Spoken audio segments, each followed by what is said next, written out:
The Mississippi spring of 2011 had been wet, the kind of wet that seeps into your bones and turns the red clay into a sticky paste that clings to your boots. Farmers looked at the sky with a worried kind of hope, hoping for sun, dreading what the building clouds might bring. This year the air felt wrong. It was heavy, pregnant with moisture, and the wind had a strange, nervous quality to it, as if the atmosphere itself was waiting for something terrible to happen.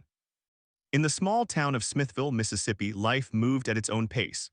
The town was a dot on the map in Monroe County, a place where everyone knew everyone, where the post office sat on the corner and the bank was a single-story brick building that had stood for decades.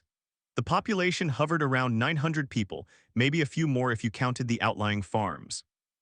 It was the kind of town where folks left their doors unlocked and their cars open, where a kid could ride a bike down Main Street without a parent worrying. The Smithville Baptist Church stood tall on the hill, its white steeple visible for miles. The town had a furniture store, a grocery, a hardware store, and a downtown that was lined with old trees that had been planted long before anyone now living could remember. April 27, 2011 started like any other Wednesday. The sun came up over the soft green hills and the birds sang their usual songs. The dew glittered on the grass and the air was already warm by 8 in the morning, promising a hot day ahead. People went about their routines. The coffee shop on Franklin Street opened its doors at 6, and the smell of fresh brewed coffee and bacon drifted down the sidewalk. Men in work boots and ball caps gathered at the counter to talk about planting season and the price of fertilizer. Women loaded groceries into minivans. Kids were in school, sitting at their desks, shuffling worksheets and staring out the window, daydreaming about summer vacation. But the weather forecast that morning was grim. The National Weather Service had been warning for days about a severe weather outbreak across the deep south. A powerful storm system was moving in from the west, and conditions were primed for explosive development. The jet stream was roaring overhead, and the air was unstable, filled with warm, moist air from the Gulf of Mexico. All the ingredients were in place for a historic tornado outbreak. In Alabama, schools were already closing early, and emergency management agencies were on high alert. But in Smithville, tucked away in the northeast corner of Mississippi, the warnings felt distant, like something that happened to other people. By mid-morning, the sky began to change. The blue faded to a pale gray, then to a deep, sickly green. The clouds grew thicker and lower, rolling in from the southwest like a slow-moving army. The wind picked up, not the steady breeze of a normal spring day, but fitful gusts that rattled window frames and set the tree branches to swaying. The temperature climbed and the air grew thick and soupy. You could feel the pressure dropping in your ears. The birds stopped singing. The world went quiet except for the low rumble of thunder far away. At the Smithville Town Hall, the siren was tested every Tuesday at noon. But on this Wednesday, there was no test. The siren was real. It first sounded just before 1 in the afternoon, a long, rising wail that cut through the stillness. People stopped what they were doing. They looked at each other. They listened. The tornado warning had been issued for Monroe County, and the storm was barreling straight towards Smithville. The storm that would destroy the town was part of the same supercell thunderstorm complex that had already spawned deadly tornadoes in Alabama earlier that day. The system was a monster, a mesocyclone that rotated with a ferocity that weather forecasters rarely see. It had been on the ground for miles already, tearing through the rural countryside, snapping trees and tearing roofs off barns, but it had not yet reached its full strength. That would come when it hit Smithville. Around 1:15 in the afternoon, the tornado touched down just southwest of town. It was not a single funnel cloud. It was a wedge, a wide, dark mass that seemed to swallow the sky. Witnesses later described it as a wall of black, churning debris that filled the entire horizon. It was a half-mile wide at its peak, with winds estimated at 200 miles per hour, maybe more.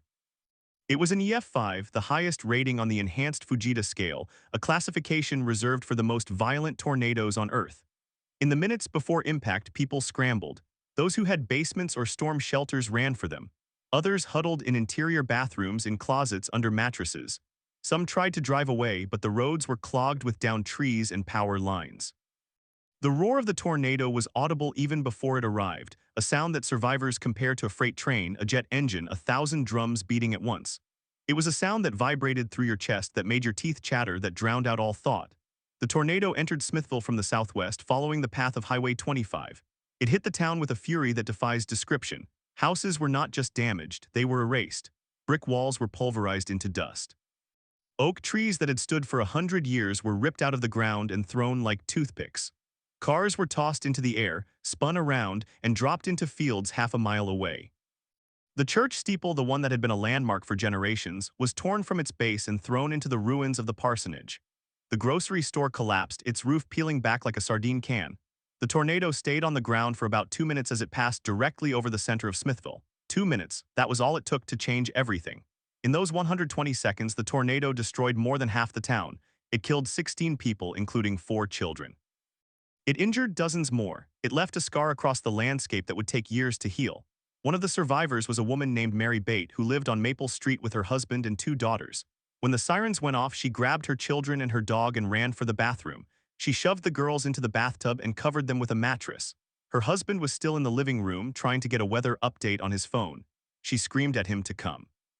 He made it to the doorway just as the tornado hit. The sound was deafening. The house shook like it was alive. Mary Bate felt the floor lift beneath her. She heard glass shattering, wood splintering, the roar of the wind, then everything went black. When she came to, she was lying in the yard, covered in insulation and broken shingles. The house was gone. Above her, the sky was a pale, bruised blue. She could not hear her children. She could not hear her husband. She screamed their names into the stillness. The tornado did not stop in Smithville. It continued northeast, carving a path through Monroe County and into Itawamba County, leaving a trail of destruction that stretched for miles. But for the people of Smithville, the world ended that afternoon. The town that had been there for over a century was reduced to rubble in less time than it takes to boil an egg. The landmarks were gone, the homes were gone. The familiar streets were now piles of lumber and twisted metal. The trees were stripped bare, their trunks snapped in half, their branches gone. The ground itself looked like it had been scraped clean by a giant hand. In the aftermath, the survivors emerged from their shelters. They crawled out from under debris. They stumbled through the wreckage, calling for loved ones. The first responders arrived within minutes, but they were overwhelmed. The fire station was destroyed. The police station was gone. The roads were impassable. Neighbors dug through the ruins with their bare hands, searching for anyone trapped. A triage center was set up in the parking lot of the hardware store, which was one of the few buildings still standing, though its roof was caved in. The wounded were laid out on blankets, on car hoods, on the grass. Some were barely conscious. Others were beyond help. The sun set that evening over a town that no longer existed. The search and rescue teams worked through the night using flashlights and floodlights, calling out into the darkness. By morning, the death toll was confirmed, 16 dead. Among them were an elderly couple who had been married 62 years, a young mother with a newborn, a high school senior who had just gotten his acceptance letter to college. The town was in shock. Grief settled over the rubble like a fog. But even in the deepest darkness, there were stories of survival, of grace, of ordinary people doing extraordinary things. A man named Lee, a volunteer firefighter, had been at the station when the siren went off. He jumped in his truck and drove toward the worst of it. When he saw the tornado, he knew he could not outrun it. He pulled his truck into a ditch and covered his head. The truck was picked up and rolled 3 times. When it stopped, Lee was alive, bleeding but conscious. He crawled out and started walking toward the screams. For the next 12 hours, he dug people out of their homes, carried the wounded to the triage area, and helped load bodies into the back of a pickup truck. He did not stop until he collapsed from exhaustion. The days that followed were a blur of search teams, disaster relief workers, and volunteers from neighboring towns. The American Red Cross set up a shelter at the Smithville Baptist Church, or rather what was left of it. The congregation met in a tent for the next year. FEMA arrived and the governor declared a state of emergency. Donations poured in from across the country. People sent clothes, food, water, money, but what the town needed most was time. The tornado of April 27, 2011 was part of the largest tornado outbreak in United States history. Over the course of 3 days, 360 tornadoes touched down across the South, killing more than 300 people. But to the people of Smithville, the outbreak was not a statistic. It was the day their world was torn apart. It was the day they buried their neighbors. It was the day they learned what it meant to rebuild from nothing. The opening segment of this story is not just about wind and destruction. It is about the lives that were lived before the storm, the routines that were shattered, the normalcy that vanished in two. It is about the warning signs that some saw and others missed, the decisions made in split seconds that meant the difference between life and death. It is about the sound of the siren, the look of the green sky, the strange stillness before the roar. And it is about the people who, when everything they had was taken from them, chose to stay and rebuild. But that part of the story comes later. For now, we stand in the rubble in the quiet of that first evening when the only sound was the wind and the only light was the fading sun, and we begin to understand what it means to lose a home. But what does it truly mean to lose a home? It is not just the walls and the roof, the furniture and the photographs. It is the loss of 1,000 small certainties. It is the loss of the creak in the floorboard by the back door, the spot where the morning sun fell on the kitchen table, the way the wind sounded through the old oak in the front yard. It is the loss of the smell of your mother's cooking, the sound of your father's footsteps on the stairs, the feel of the doorknob that had been worn smooth by 100 years of hands. It is the loss of a place where you were safe, where you were known, where you belonged. And when that place is gone, when it is reduced to a pile of splinters and dust, you are left standing in the middle of a strange new landscape, a landscape that is both familiar and alien, a landscape that once held your life and now holds only silence. In the days after the tornado, the survivors of Smithville moved through this landscape like ghosts. They walked the streets that were no longer streets, past the lots that were no longer lots, searching for anything that might remind them of who they had been. A child's toy, a wedding ring, a family Bible. They found strange things. A photograph of a woman they did not know blown in from a town miles away. A license plate from a state they had never visited. A single shoe still laced, sitting on top of a pile of bricks. The debris field stretched for miles, a chaotic scatter of everything that had once been carefully arranged. It was as if the tornado had taken the contents of every home, every business, every church, and mixed them all together in a giant, senseless salad. The search for the missing continued day and night.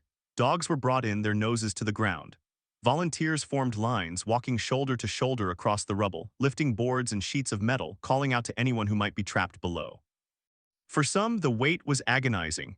A woman named Ruth had been talking to her sister on the phone when the line went dead. Her sister lived on the west side of town, near the path of the tornado. Ruth drove from Tupelo as soon as she could get through, but the roads were blocked. She parked her car and walked the last 2 miles, stepping over down power lines and shattered glass. When she reached the place where her sister's house had been, there was nothing left but a concrete slab and a single wall still standing with a clock hanging crookedly on it. The clock had stopped at 4:37. Ruth sat down on the slab and waited. She waited for hours, for days. Her sister's body was found 3 days later, half a mile away in a field of soybeans. The stories of loss were endless, each one a universe of grief. A man named Gerald lost his wife of 40 years. They had been in the living room when the tornado hit. He had pulled her into the hallway, but the roof gave way. He survived with a broken arm and a concussion. She did not. He spent the next week in a daze, walking the streets, refusing to leave. He told the rescue workers that he could not go until he found her wedding ring. He found it 3 weeks later under a pile of shingles, still on her finger. He put it in his pocket and never took it out. But there were also miracles. A baby was found alive in a car seat that had been thrown into a tree. The car seat was still strapped into the base and the baby was unharmed, sleeping peacefully as if nothing had happened. The mother had been killed, but the baby survived. The rescue workers called her the miracle of Smithville. A family of 5 was found alive in their basement, the only part of their house that remained standing. They had huddled together as the tornado roared overhead, and when they emerged, the world above was gone. They stood in the hole that had been their basement, looking up at the open sky, and wept. The town's only grocery store had been flattened, but the owner, a man named Carl, refused to give up. He had been in the back office when the tornado struck, and he had survived by hiding under his desk.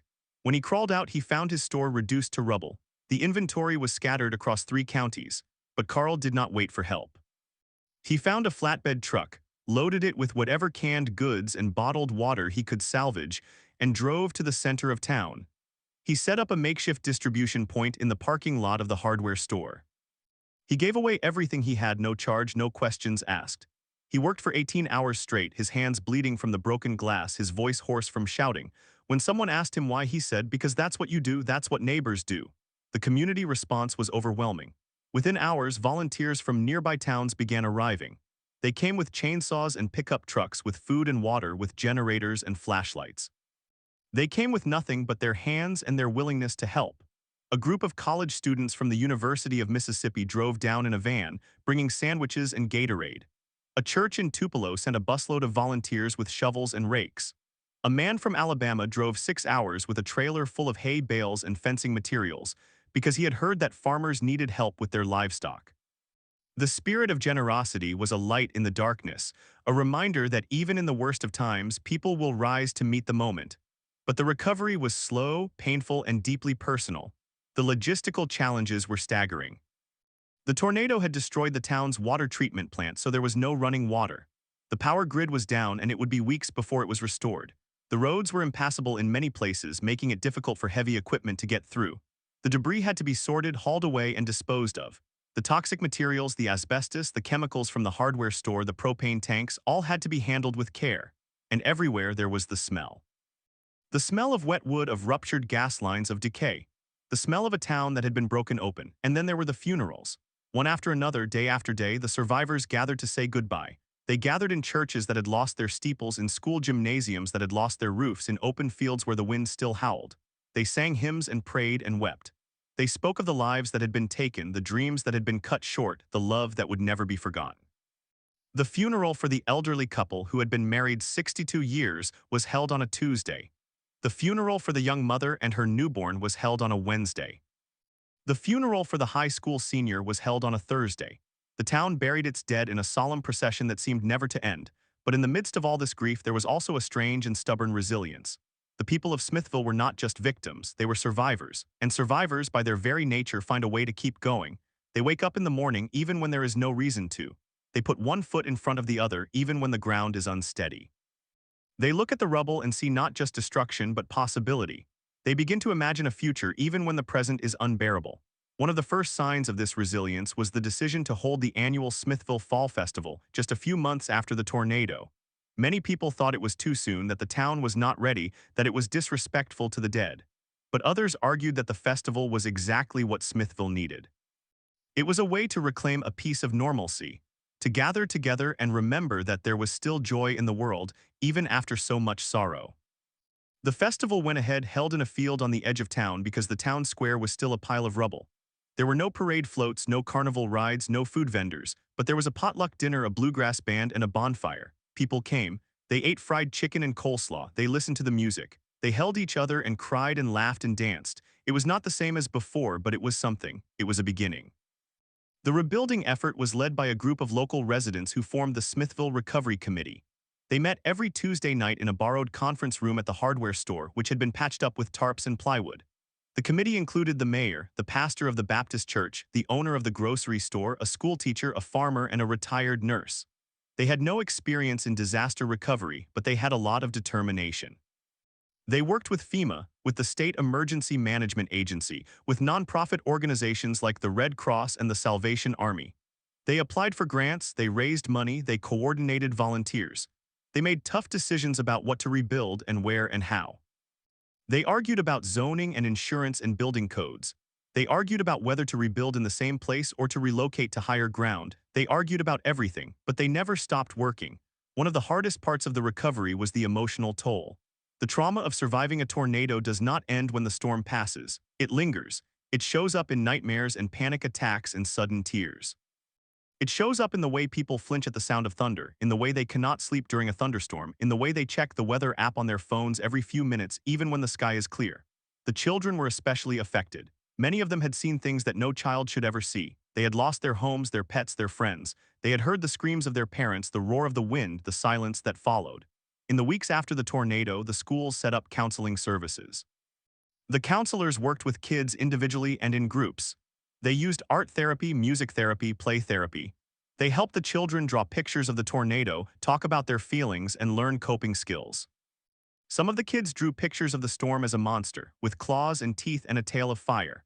Others drew pictures of angels, of rainbows, of the houses they would build when they grew up. The counselors said that the children were more resilient than the adults, that they had an amazing ability to heal, to find hope, to imagine a future that was brighter than the present. But the adults struggled. They struggled with the loss of their possessions, their memories, their sense of security. They struggled with the guilt of having survived when others had not. They struggled with the weight of grief, the exhaustion of the recovery, the uncertainty of what came next. Many of them developed symptoms of post-traumatic stress disorder. They could not sleep. They could not eat. They could not stop thinking about the tornado. They would be driving down the road and suddenly see a piece of debris, a twisted piece of metal, a shredded piece of clothing, and they would be transported back to that moment, the moment when everything changed. They would start shaking, crying, hyperventilating. They could not control it. It was as if the tornado was still inside them, still roaring, still destroying. The community rallied around each other. People checked on their neighbors, brought them meals, sat with them in the long, dark hours of the night. They formed support groups where they could talk about their experiences without fear of judgment. They learned to recognize the signs of distress and they learned how to ask for help. It was not easy. It was not quick. But slowly, gradually, the healing began. It began with small things. A cup of coffee shared on a porch that was no longer there, a hug in the aisle of the hardware store, a note left on a car windshield that said, "You are not alone." It began with the realization that grief was not a linear process, that it came in waves, that it was okay to feel broken and lost and angry. It began with the decision to keep going even when there was no reason to. And so the people of Smithville kept going. They rebuilt their homes one nail at a time. They replanted their gardens one seed at a time. They restored their church one hymn at a time. They did not forget the past, but they did not let it define them. They looked to the future and they saw not a town of rubble, but a town of possibility. They saw a place where neighbors helped neighbors, where strangers became friends, where the scars of the storm were not hidden but worn as badges of honor. They saw a place that was stronger because it had been broken. They saw a place that had learned what it truly means to lose a home, and in that loss had found something even more precious: the knowledge that home is not a building but a people. And the people of Smithville were still there, standing together in the sunlight, ready to begin again. And so the days turned into weeks and the weeks turned into months. The summer heat settled over Smithville like a heavy blanket, and the dust from the rubble rose in clouds as the work continued. The sound of hammers and saws replaced the roar of the wind. The smell of fresh lumber replaced the stench of decay. Everywhere you looked, there was construction. There were pickup trucks loaded with 2x4s. There were cranes lifting steel beams. There were volunteers in bright orange vests pouring concrete and nailing shingles. It was a strange kind of music, this symphony of rebuilding, a song that said, "We are still here." But the music was not always harmonious. There were days when the frustration boiled over. There were days when the insurance adjusters denied claims, when the FEMA inspectors found fault with the paperwork, when the supply chain ran out of roofing material. There were days when a family would show up to their lot only to find that a different family had started building on it by mistake, because the property lines had been erased by the storm. There were days when the heat was so oppressive that the workers had to stop at noon and the progress slowed to a crawl. And yet nobody quit. Nobody packed up and moved away. They had made a choice, each and every one of them, to stay and rebuild. And that choice was renewed every morning when they woke up, every afternoon when they drank water from a cooler on the back of a flatbed truck, every evening when they sat on a pile of bricks and watched the sunset paint the sky in shades of orange and pink. One of the most remarkable stories to emerge from the rebuilding was that of the Walters family. Luther Walters was a farmer who had lived on the same piece of land for 60 years. His great-grandfather had cleared the fields, his grandfather had built the barn, his father had dug the well. Luther had raised 3 children in the farmhouse that was now nothing but a concrete slab. The tornado had taken everything: the house, the barn, the tractor, the silo, the 100-year-old oak tree that had shaded the front porch. It had taken his wife, Martha, who had been in the kitchen when the storm hit. Luther had been in the field checking on the cattle, and he had survived by lying flat in a ditch, covering his head with his arms. He had felt the ground shake, heard the roar, felt the rain of debris. When it was over, he had crawled out of the ditch and walked toward the house. He had found the concrete slab, and he had found Martha's wedding ring still on her finger. He had sat down on that slab and wept for 3 hours until his son found him and drove him to the shelter. In the weeks after the tornado, Luther did not want to rebuild. He told his children to take whatever they could from the insurance money and leave. He said he would stay in a trailer on the land, but he did not want to build another house. He did not want to plant another crop. He did not want to see the face of the wind again, but his children refused to give up. They came from Memphis and Birmingham and Jackson. They brought their families, their tools, their savings. They said, "Dad, we are not going to let this farm die. We are going to rebuild and we are going to plant again." And they did. They spent the summer clearing the debris, salvaging what they could, and then they began to build a new house. It was not the same as the old one. It was smaller, simpler, with a metal roof and storm shutters. Luther watched from his trailer, not helping, not hindering, he just watched. And then one day in early autumn, when the house was nearly finished, he walked over and picked up a hammer. He did not say anything. He just started nailing siding. His son saw him and started crying. From that day on, Luther worked alongside his family. He did not talk much about Martha, but every evening before dinner, he would walk to the concrete slab where the old house had stood, and he would kneel down and run his hand over the surface.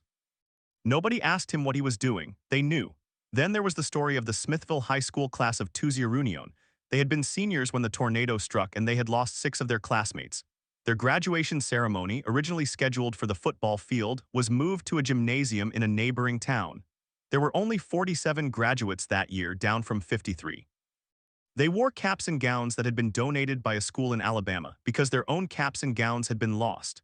The valedictorian, a girl named Emily who had lost both her parents in the storm, gave a speech that was quoted in newspapers across the country. She said, "This is not the year we wanted. This is not the year we imagined, but this is the year we were given, and we will not let it define us by what we lost, but by what we found. We found out that we are stronger than we knew.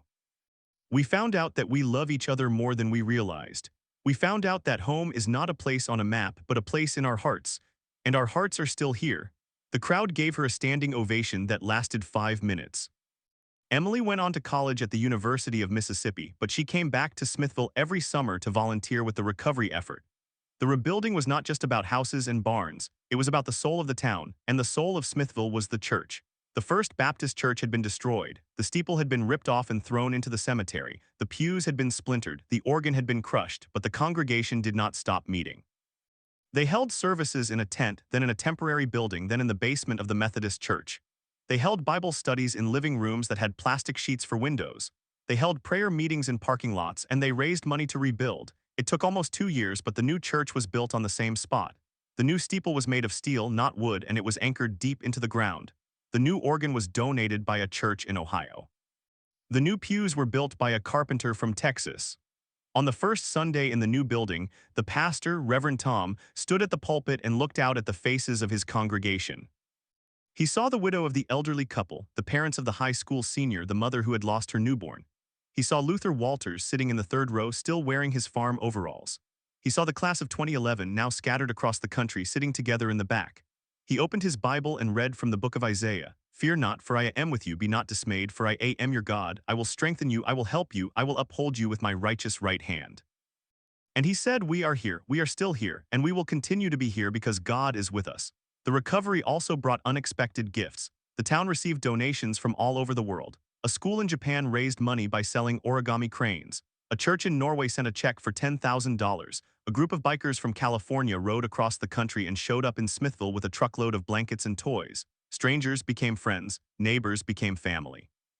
The little town that had been forgotten by the rest of the world suddenly found itself in the spotlight. And while the attention was sometimes overwhelming, it also brought a sense of purpose. The people of Smithville knew that they were not alone. They knew that the world was watching and that the world was rooting for them. But the spotlight faded as spotlights always do. The news crews left, the celebrities went home, the social media posts became fewer and fewer, and Smithville was left to continue its recovery in relative obscurity. That was when the real work began, the work that did not make headlines, the work of rebuilding a life. The work of getting out of bed every morning and facing a day that looked nothing like the day before the storm. The work of learning to trust the weather again, to not flinch at every crack of thunder, to not scan the horizon for a funnel cloud that might not come. The work of forgiving God for taking so much and then thanking Him for leaving so much behind. And through it all, the seasons changed. The autumn leaves turned gold and red. The winter brought snow that covered the scars. The spring came with rain and mud and the first green shoots of grass. And then, on April 27, 2012, the first anniversary of the tornado, the town gathered for a memorial service. It was held in the town square, which was still mostly empty, but there was a new gazebo built by a group of Amish volunteers from Pennsylvania. There was a plaque in the center engraved with the names of the 16 people who had died. The mayor spoke, the pastor spoke, a choir sang, and then the names were read aloud one by one. After each name, a family member or a friend would step forward and place a flower on the plaque. When the last name was read, there was a long silence. And then somebody started to clap. It was not a celebration, it was a recognition. It was the sound of a community acknowledging that they had made it through the year, that they had not given up, that they were still standing. The applause grew and grew and grew until it seemed to fill the sky. And then it stopped and the people stood in silence again, looking at the names, looking at each other, and then they turned and went back to their lives. The second year was easier. The third year was easier still. By the 5th anniversary, the town square had been rebuilt. The grocery store was open again. The hardware store had a new roof. The school had new classrooms. There were new houses, new families, new trees. The scars were still there, but they had become part of the landscape. People did not talk about the tornado every day anymore, but they never forgot. They kept the photographs, the newspapers, the pieces of twisted metal that had become art. They told the story to their children, to the new residents, to anyone who asked. They told it not as a tragedy, but as a story of survival. They told it with pride, with tears, with laughter.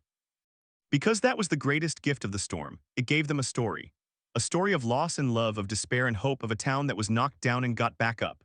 And that story would live on long after the last piece of rubble was cleared, long after the last nail was hammered, long after the last survivor had passed on. And so the people of Smithville continued to live. They lived in the houses that had been rebuilt, on the land that had been replanted, in the church that had been restored. They lived with the memories, the grief, the joy. They lived with the knowledge that life was fragile, that the wind could take everything in an instant, but that the wind could not take everything. It could not take the love, it could not take the connection. It could not take the spirit that rose from the rubble, dusted itself off, and started over. That spirit was still there, as strong as ever, in the smile of a child who had learned to laugh again, in the handshake of a neighbor who had helped rebuild a fence, in the song of a bird that nested in a new oak tree. That spirit was the heart of Smithville, and it would never be broken. The 10th anniversary approached with a quiet reverence. By then, the town had transformed in ways both visible and invisible. The new trees along Main Street had grown tall enough to cast shade. The houses that had been rebuilt were no longer new. They had settled into the landscape, their paint faded, their porches adorned with hanging baskets and wind chimes. The families who had moved away were now buying homes in other towns, starting new lives elsewhere. But those who stayed had become a kind of family unto themselves. They knew each other's stories, each other's grief, each other's triumphs. They knew who had lost a child and who had found a new purpose. They knew who still woke in the middle of the night with a gasp, the memory of the roar of the wind still fresh in their ears. There was a woman named Martha who had been a teacher at the elementary school. She had lost her husband in the storm. He had been driving home from work and the tornado had lifted his truck and thrown it into a field. She had found his wallet weeks later, tangled in a barbed wire fence, the leather still damp and torn. She kept it in her nightstand. Every night before she went to sleep, she touched it. She said it helped her remember that he had been real, that their life together had been real. She retired early not because she was tired of teaching, but because she wanted to spend more time volunteering at the town's historical society. She spent hours sorting through photographs, scanning them, writing down the names of the people in them. She wanted to make sure the town's history was preserved, not just the history of the tornado, but the history of everything that came before.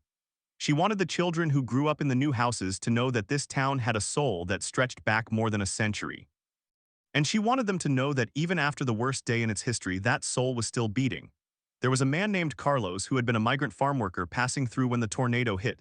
He had taken shelter in a ditch alongside the highway. He had seen the funnel cloud pass over him, heard the roar, felt the ground shake. After the storm, he had stayed. He helped clear debris, helped carry the injured to makeshift hospitals. He had no family in Smithville, no home, no job. But he stayed because he felt needed. Over time, he became a permanent part of the community. He got a job at the new hardware store. He learned English by listening to the customers. He married a local woman named Bate who had lost her husband in the storm. They had a child, a girl they named Hope. Hope was born on the 3rd anniversary of the tornado. Bate said it was the best thing that ever happened to her. Carlos said that the tornado had taken everything from him too, but it had given him a new life.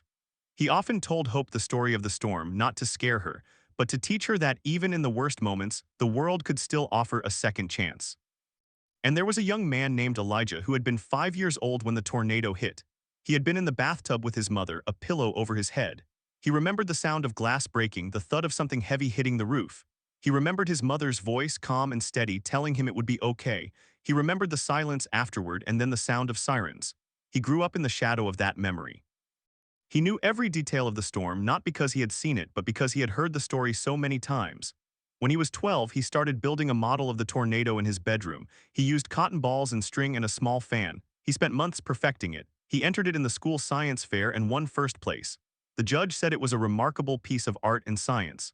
Elijah said it was his way of understanding what had happened.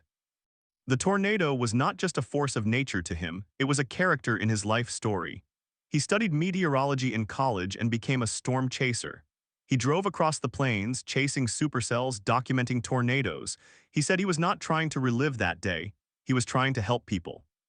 He wanted to be the one who gave the warning, who gave the people of some other small town a chance to get to the bathtub, to get under the pillow, before the wind came. The 10th anniversary was marked by a series of events. There was a parade, but it was a quiet parade. The floats were simple. The high school band played, though they were a little out of tune. The fire trucks had new paint. The veterans marched. The children threw candy. There were no celebrities, no news crews, no social media storms. It was just the town celebrating itself. In the afternoon, there was a picnic in the park. The park had been rebuilt with a new playground, a new pavilion, and a memorial garden. The garden was filled with roses and azaleas and a small fountain. In the center was a bronze plaque with the names of the 16. Someone had placed a vase of fresh flowers next to the plaque. It was not an official gesture, it was just something that someone did every year without being asked. That was Smithville. In the evening, the town gathered at the church. The steel steeple gleamed in the setting sun. The pastor, Reverend Tom, had retired. The new pastor was a young woman named Sarah. She had grown up in a town not far from Smithville, and she had felt called to serve here after hearing the story of the tornado. She had read about it in a church newsletter. She said she had never met the people of Smithville, but she knew she belonged with them. On the 10th anniversary, she stood at the pulpit and read the names of the 16 again. After each name, there was not a flower but a moment of silence. Then she read a passage from the book of Revelation. He will wipe away every tear from their eyes, and death shall be no more, neither shall there be mourning, nor crying, nor pain any more, for the former things have passed away. She said, we are still here. The former things have passed away, but we have not. We are the living testimony that love is stronger than death. We are the proof that community is more powerful than catastrophe. We are still here, and we will always be here because we carry each other in our hearts. After the service, the people walked to the town square. The gazebo was lit with lanterns. The Amish volunteers had built it to last. It had stood for 9 years through rain and snow and wind, and it showed no signs of wear. The mayor, a woman named Lisa, who had been a nurse at the time of the tornado, gave a short speech. She said, we have come a long way, but we must never forget that the journey is not over. There are still people among us who struggle. There are still scars that have not healed. There are still memories that bring tears, but that is okay. That is part of being human. The important thing is that we are here together, and we will continue to be here. Because that is what we do. We survive. We rebuild. We love. Then the music started. It was a bluegrass band from a nearby town. The fiddle player was a young woman who had been born after the storm. She played a song called The Old Home Place. The people stood and listened. Some swayed, some sang along, some cried. The children ran around the gazebo chasing fireflies. The stars came out bright and clear, unbothered by any light pollution. And for a moment it felt as if the town had always been this way, as if the tornado had never happened. But of course it had, and everyone knew it. The memory was embedded in the soil, in the beams of the houses, in the shape of the hills. The town bore the permanent mark of that day, like a ring in the trunk of a tree. The years rolled on. The 20th anniversary came and went. By then, many of the survivors were gone. Luther Walters passed away at the age of 92, sitting in his rocking chair on his front porch watching the sunset. He had rebuilt his farm, though not to its original size. He said he did not need as much anymore. He had spent his later years teaching the children of Smithville how to garden. He had planted apple trees all over town, and every fall the neighbors would come and pick the fruit. He had a way with stories. He would tell the children about the day the sky turned black, but he would always end the story with a laugh and a lesson. He said, the wind can take your roof, but it can't take your soul. That's yours to keep. Emily, the valedictorian who had lost both parents, became a teacher. She returned to Smithville High School and taught English. She told her students that the most important words in the English language were I am here. She said that those 3 words could save a life. She knew that from experience. She had been saved by the people who showed up, by the neighbors who brought food, by the strangers who sent money, by the friends who sat with her in silence. She said that the tornado had taught her that love is not a feeling. Love is an action. Love is showing up. She never gave a speech about her parents. She did not need to. Her life was the speech. The school itself had been rebuilt and expanded. The new wing housed a state-of-the-art science lab and a music room with soundproof walls. The class of 2031, 20 years after the tornado, had a graduation ceremony in the new gymnasium. There were more than 100 students, a number that would have been unthinkable in the years after the storm. The principal, a man who had been a freshman in 2011, gave a speech. He said, we are here because of them, because of the people who refused to let this town die, because of the mothers and fathers who worked through their grief, because of the teachers who taught through their tears, because of the farmers who planted new seeds, because of the children who grew up and decided to stay. We are the legacy of that day. We are the proof that even the worst tragedy can be the beginning of something new. There was a tradition in Smithville. Every year on April 27th, the sirens were tested, but not at the usual time. They were tested at 3:28 in the afternoon, the exact moment the tornado had touched down. For 1 minute, the sirens would wail and everyone in town would stop what they were doing. The children in school would put their hands over their hearts. The workers in the stores would look up. The farmers in the fields would take off their hats. It was not a drill. It was a moment of remembrance. It was a moment to honor the 16. It was a moment to acknowledge that the wind could come again, but that they were ready. They had learned. They had changed. They had built a new relationship with the sky. The sky, in turn, had become a different kind of presence. On days when the clouds gathered and the wind picked up, people did not panic. They watched. They listened. They knew the signs. They knew when to go inside and when to stay out. They had weather radios in every home, storm shelters in every new house. They had a community plan practiced every year. They had become experts in the language of the atmosphere, and they taught that language to their children. A boy named Marcus, who was 8 years old in 2031, could read a radar map better than most adults. He could tell the difference between a shelf cloud and a wall cloud. He could point to the sky and say, that's a supercell, but it's not forming a funnel, we're safe. He had never seen a tornado, but he knew the story of the one that had changed his town. He said he wanted to be a meteorologist when he grew up. He wanted to help people stay safe. He wanted to be the voice that said, take cover now. The legacy of the Smithville tornado was not just in the rebuilt buildings or the new trees. It was in the way people looked at the horizon. It was in the way they valued each other. It was in the way they held their loved ones a little tighter when the wind blew. It was in the way they said goodbye at the end of the day, never assuming there would be a tomorrow. But they had learned to live with that uncertainty. They had learned that life is a gift and that the greatest gift is the time we have together. And so, the story of Smithville continued. Not as a story of a disaster, but as a story of a community that refused to be defined by its worst day. It was a story of ordinary people who did extraordinary things. It was a story of love that outlasted the storm. It was a story of a town that, when the wind came and tried to erase it from the map, dug its heels into the earth and held on. Today, if you drive through Smithville, you will see a sign at the edge of town. It says, "Welcome to Smithville, population 1200. Home of the survivors." There is no mention of the tornado on the sign. There doesn't need to be. The people who live there know. The people who visit and ask about the sign will be told a story. They will be taken to the memorial garden. They will see the steel steeple. They will meet a woman named Martha or a man named Carlos or a teacher named Emily. They will hear about the day the sky went black. They will hear about the 16 who were lost. They will hear about the thousands who helped. They will hear about the strength of a small town that refused to die. And then they will understand. Because the story of Smithville is not just a story about a tornado. It is a story about what it means to be human. It is a story about loss and hope, about despair and love, about finding light in the darkest of days. It is a story that reminds us that no matter how strong the wind, there is something stronger. There is the human spirit, and it will never be broken. The sun set over Smithville one last time on a quiet evening in the spring of 2000. The streets were lined with trees, their leaves shimmering in the golden light. The church bells rang. The children played in the park. The old-timers sat on the porch of the hardware store telling stories. And somewhere in a field beyond the town, a farmer stopped to watch the sky. The clouds were gathering, but they were white and soft. There was no danger. There was only beauty. He smiled, took off his hat, and whispered a prayer of thanks. For the day, for the town, for the people who had made it home. The farmer's prayer was not the end of anything. It was simply another breath in the long life of Smithville.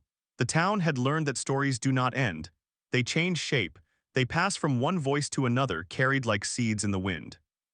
And so the story of the Smithville tornado was told and retold, not just in Mississippi but far beyond. It appeared in textbooks about disaster preparedness. It was studied by meteorologists who wanted to understand how a small town could survive a direct hit from an EF5. It was taught in schools as a case study in community resilience. But for the people who lived it, the story was not a case study. It was their lives. There was a woman named Diane who had been 7 years old on the day of the tornado. She had hidden in the bathtub with her grandmother, who held a pillow over her head and sang hymns until the noise stopped. Diane remembered the sound of the wind as a roar that seemed to come from inside her own chest. She remembered the silence afterward, so thick it felt like a blanket. She remembered walking out into the daylight and seeing nothing but rubble and sky. She had grown up to become a nurse. She worked at the clinic that had been built on the site of the old one. She took care of the children and the elderly, the ones who had been born after the storm and the ones who remembered it. She never talked much about that day, except once a year. On April 27th, she would sit with her own children and tell them the story. She told them about the grandmother who taught her how to be brave. She told them about the neighbors who helped each other dig through the debris. She told them that the scariest thing she had ever seen was also the most beautiful thing she had ever seen, people helping people without hesitation, without question. Her oldest son, Jason, became a firefighter. He said he wanted to be the person who ran toward the danger when everyone else ran away. He trained in search and rescue. He learned how to navigate collapsed structures, how to listen for voices beneath the rubble, how to stabilize walls that were about to fall. He said that the most important tool he carried was not a halogen bar or a thermal camera. It was a whistle. He used it to signal to survivors that help was coming. He said that the sound of a whistle in the silence after a disaster was the sound of hope. He never forgot that the first responders who came to Smithville in 2011 had been his heroes. He wanted to be that for someone else. The generations passed through Smithville like seasons. The children of the survivors became parents. The grandchildren became teenagers. The town grew older and younger at the same time as new families moved in and old ones stayed. The farms continued to produce. The school continued to teach. The churches continued to ring their bells, and the memorial garden continued to bloom. Every spring, the flowers planted by the children of Smithville burst into color. The roses were red, the daisies white, the tulips yellow and orange. There was a bench near the center where visitors could sit and rest. On the back of the bench, a plaque read, "In memory of those who were taken, in gratitude for those who remained." The story of the Smithville tornado became part of the town's identity, but not its only identity. There was also the story of the pecan harvest, the annual barbecue, the football team that won the state championship in 2008. There was the story of the old courthouse clock that had been restored and now chimed every hour, just as it had before the storm. There was the story of the park where the children played and the creek where the teenagers fished. The tornado was a chapter, not the whole book. But it was a chapter that everyone had read, and it had changed the way they read every other page. And so, on that quiet evening in the spring of 2041, the farmer who whispered his prayer of thanks was not thinking about the tornado. He was thinking about the peach orchard he had planted the year before. He was thinking about the 200 acres of corn that had just broken through the soil. He was thinking about his daughter, who was studying architecture at the university and wanted to design storm shelters that could double as school art rooms. He was thinking about the way the sky turned pink and purple as the sun went down, and how that color, when it hit the clouds just right, looked like a gift. He knew that the same sky that had brought the tornado had also brought these sunsets. He knew that the same wind that had destroyed could also carry the scent of blooming honeysuckle. He knew that life was not a choice between good and bad, it was a mixture, it was both, and he was grateful for the both. He put his hat back on and walked toward the house. The lights were on inside. He could see his wife moving in the kitchen, setting the table. He could hear the laughter of his grandchildren. They were playing a game, running through the living room, their feet pounding on the wooden floor. He opened the door and stepped inside. The warmth of the house hit him like a hug. He smelled supper, fried chicken, biscuits, green beans. His wife looked up and smiled. She said, "You're just in time." He sat down at the table. The children sat on either side of him. They asked him questions about the farm, about the cows, about the tractor. One of them, a little girl named Lily, looked up at him with wide eyes and said, "Grandpa, tell me about the big storm." He paused. He looked around the table. He saw the faces of his family, safe and warm. He reached out and took his wife's hand. And then he began to tell the story. He told it the way Luther Walters had taught him, with a laugh and a lesson.